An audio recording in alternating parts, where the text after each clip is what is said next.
Pengeboran kaca cermin, satu titik pengeboran dengan harga 25.000. Ini teknik pengeboran kaca cermin untuk renovasi toko.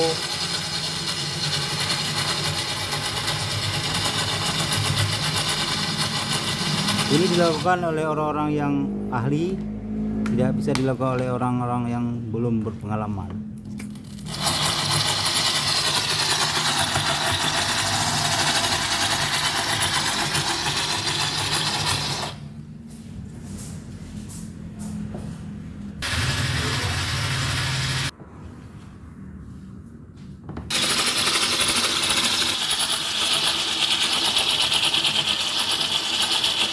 Kaca sebelum dibor diukur dulu sesuai dengan ukuran yang akan dilobangi, sehingga ukuran kaca bisa dimasukkan baut untuk pemasangan di tempat.